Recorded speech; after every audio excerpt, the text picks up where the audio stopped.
ಹಿಂದೂಗಳ ಆರಾಧ್ಯ ಮೂರ್ತಿ ಶ್ರೀರಾಮಚಂದ್ರನ ಭವ್ಯ ಮಂದಿರ ಉತ್ತರ ಪ್ರದೇಶದಲ್ಲಿ ಅಯೋಧ್ಯೆಯಲ್ಲಿ ನಿರ್ಮಾಣ ಹಂತದಲ್ಲಿದೆ. ಎಲ್ಲವೂ ಅಂದುಕೊಂಡಂತೆ ನಡೆದಲ್ಲಿ 2024ರ ವೇಳೆಗೆ ರಾಮನ ಜನ್ಮಭೂಮಿಯಲ್ಲಿ ರಾಮಲಲ್ಲನ ಮಂದಿರ ಕೋಟ್ಯಾಂತರ ಭಕ್ತರ ಪಾಲಿಗೆ ತೆರೆದುಕೊಳ್ಳಲಿದೆ.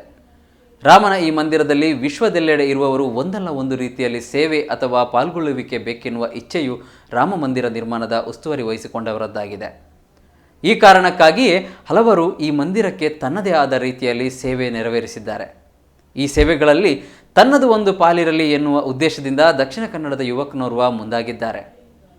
ಮೂಡುಬಿದಿರೆ ತಾಲೂಕಿನ ನಿಡ್ಡೋಡಿಯ ಯುವಕ ವಿನೀಶ್ ಪೂಜಾರಿ ನಾಗಲಿಂಗ ವೃಕ್ಷ ಎಂಬ ಹೂವಿನ ಗಿಡವನ್ನು ಅಯೋಧ್ಯೆಗೆ ಕಳಿಸಿಕೊಡುವ ಇಚ್ಛೆ ವ್ಯಕ್ತಪಡಿಸಿದ ಹಿನ್ನೆಲೆಯಲ್ಲಿ ಅಲ್ಲಿನ ಅಧಿಕಾರಿಗಳು ಇದೀಗ ಆ ನಾಗಲಿಂಗ ಹೂವಿನ ಗಿಡಗಳನ್ನು ಅಯೋಧ್ಯೆಗೆ ತರಿಸಿಕೊಂಡಿದ್ದಾರೆ.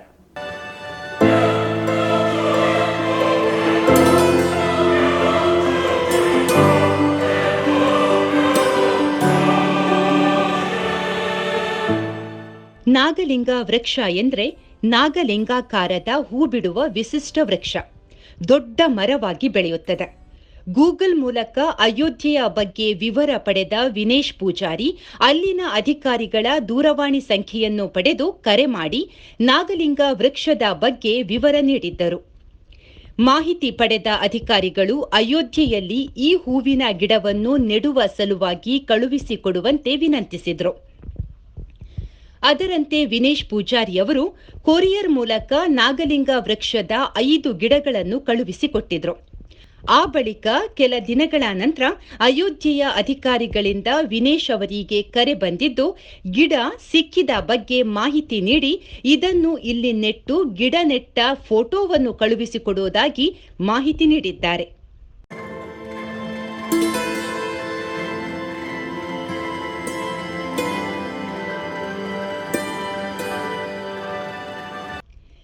ನಾಗಲಿಂಗ ಪುಷ್ಪ ಮೂಲತಃ ದಕ್ಷಿಣ ಅಮೆರಿಕದ್ದು. ಅತ್ಯಂತ ವಿರಳವಾಗಿ ಕಾಣಸಿಗುವ ಶಿವಪೂಜೆಗೆ ಪವಿತ್ರ ಎಂದು ನಂಬಲ್ಪಡುವ ನಾಗಲಿಂಗ ಪುಷ್ಪವನ್ನು ಮಲ್ಲಿಕಾರ್ಜುನ ಪುಷ್ಪ, ಶಿವಲಿಂಗ ಪುಷ್ಪ ಎಂದೆಲ್ಲ ಕರೆಯುತ್ತಾರೆ. ಮಂಗಳೂರಿನ ಒಂದು ಕಡೆ ಈ ಮರವನ್ನು ಕಂಡ ವಿನೇಶ್ ಪೂಜಾರಿ ಇದರ ಕಾಯಿಗಳನ್ನು ತಂದು ಬೀಜದ ಮೊಳಕೆ ಬರಿಸಿ ಅಗತ್ಯವಿದ್ದವರಿಗೆ ಉಚಿತವಾಗಿ ಹಂಚುವ ಕೆಲಸ ಶುರು ಮಾಡಿದ್ರು. 100 ದೇವಸ್ಥಾನ, ದೈವಸ್ಥಾನ ಮತ್ತಿತರ ಕಡೆಗಳಿಗೆ ವಿತರಿಸಿದ ವಿನೇಶ್ ಇದುವರೆಗೆ ಸುಮಾರು 2,000ಕ್ಕಿಂತಲೂ ಅಧಿಕ ಗಿಡಗಳನ್ನು ವಿತರಿಸಿದ್ದಾರೆ. ವೃತ್ತಿಯಲ್ಲಿ ಎಲೆಕ್ಟ್ರಿಕಲ್ ಕೆಲಸವನ್ನು ನಿರ್ವಹಿಸುವ ವಿನೇಶ್ ಅವರ ಗಿಡಗಳ ವಿತರಣೆಯ ಕಾರ್ಯ ಈಗಲೂ ಮುಂದುವರಿದಿದೆ. ಈವರೆಗೆ ಸುಮಾರು 2,000ಕ್ಕಿಂತಲೂ ಅಧಿಕ ಗಿಡಗಳನ್ನು ವಿತರಿಸಿದ್ದೇನೆ ಎನ್ನುವ ವಿನೇಶ್ ಪೂಜಾರಿ ಅಯೋಧ್ಯೆಯ ರಾಮ ಮಂದಿರದ ಅಧಿಕಾರಿಗಳು ಈ ಬಗ್ಗೆ ಆಸಕ್ತಿ ವಹಿಸಿ ಗಿಡವನ್ನು ತರಿಸಿಕೊಂಡಿದ್ದು ತುಂಬಾ ಖುಷಿ ಕೊಟ್ಟಿದೆ. ಈ ನಾಗಲಿಂಗ ಪುಷ್ಪ ಎಲ್ಲಾ ಕಡೆಗಳಲ್ಲಿ ಇರಬೇಕು ಎಂಬುದು ನನ್ನ ಮೂಲ ಉದ್ದೇಶವಾಗಿದ್ದು ಅದಕ್ಕಾಗಿ ಈ ಗಿಡವನ್ನು ಉಚಿತವಾಗಿ ವಿತರಿಸುತ್ತಿದ್ದೇನೆ. ಕಳೆದ ವರ್ಷಗಳಿಂದ ನಾಗಲಿಂಗ ಪುಷ್ಪ ಅನ್ನುವಂಥ ಒಂದು ಗಿಡವನ್ನು ಬೆಳೆಸಿ ನಮ್ಮ ಕರ್ನಾಟಕದ ಎಲ್ಲ ಕಡೆ ಅಂತ ಹೇಳಿದರೆ ಶಿವಮೊಗ್ಗ, ಕೋಲಾರ, ರಾಯಚೂರು ಮತ್ತಿತರ ಕಡೆಯೆಲ್ಲ ನಾನು ಉಚಿತವಾಗಿ ಕೊಡುವಂಥ ಒಂದು ವ್ಯವಸ್ಥೆಯನ್ನು ಮಾಡ್ತಾ ಇದ್ದೇನೆ. ಹಾಗೆಯೇ ನಮ್ಮ ಒಂದು ಜನ್ಮಭೂಮಿ ರಾಮ ಜನ್ಮಭೂಮಿ ಅಲ್ಲಿಗೆ ಒಂದು ಕಳಿಸುವಂಥ ಒಂದು ಯೋಚನೆಯನ್ನು ಮಾಡಿದ್ದೆ.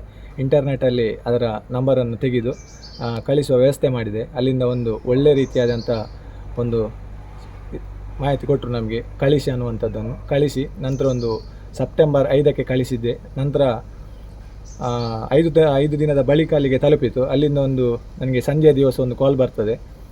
ಒಳ್ಳೆಯ ರೀತಿಯಾಗಿ ಅವರು ಮಾತಾಡಿದರು ಮತ್ತು ನನ್ನ ಎಲ್ಲ ವಿವರಗಳನ್ನೆಲ್ಲ ತೆಗೆದುಕೊಂಡರು. ಮತ್ತು ಆ ರಾಮ ಮಂದಿರದ ಬದಿಯಲ್ಲಿ ನೆಡುವಂತಹ ಒಂದು ನಮಗೆ ಒಂದು ಒಳ್ಳೆಯ ವಿಷಯವನ್ನು ಕೂಡ ತಿಳಿಸಿದ್ದಾರೆ.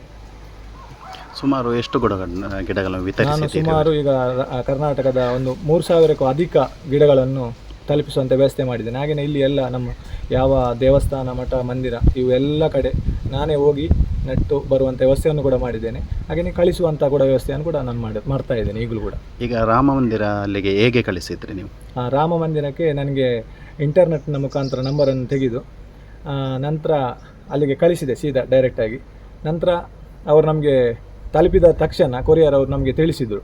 ನಂತರ ಅಲ್ಲಿ ನಂಬರ್ ಇತ್ತು ಅವರಿದ್ದು, ಅವರಿಗೆ ಕಾಲ್ ಮಾಡುವಾಗ ಇರಲಿಲ್ಲ. ನಂತರ ನಮಗೆ ಸಂಜೆ ದಿವಸ ಅಲ್ಲಿಂದ ರಾಮ ಮಂದಿರದ ಒಂದು ಕರೆ ಬರ್ತದೆ. ನಾವು ರಾಮ ಮಂದಿರದ ಬದಿಯಲ್ಲಿ ನೆಡ್ತೇವೆ ಅನ್ನುವಂಥದ್ದೊಂದು ಒಳ್ಳೆಯ ಮಾಹಿತಿ ಕೂಡ ಕೊಡ್ತಾರೆ ನಮಗೆ. ದೇವತಾ ಕಾರ್ಯದ ಜೊತೆಗೆ ಪರಿಸರವನ್ನು ಬೆಳೆಸುವ ಮೂಲ ಉದ್ದೇಶವನ್ನು ಹೊಂದಿರುವ ಕರಾವಳಿಯ ಪುಟ್ಟ ಗ್ರಾಮದ ವಿನೇಶ್ ಪೂಜಾರಿ ಮರಗಳು ಇನ್ನು ಉತ್ತರ ಭಾರತದ ಅಯೋಧ್ಯೆಯ ಪುಣ್ಯ ಭೂಮಿಯಲ್ಲೂ ಬೆಳೆದು ತನ್ನ ಕಂಪನ್ನು ಪಸರಿಸಲಿರೋದು ಕರಾವಳಿಯ ರಾಮಭಕ್ತರಿಗೆ ಸಂತಸ ತಂದಿರೋದು ಮಾತ್ರ ನಿಜ.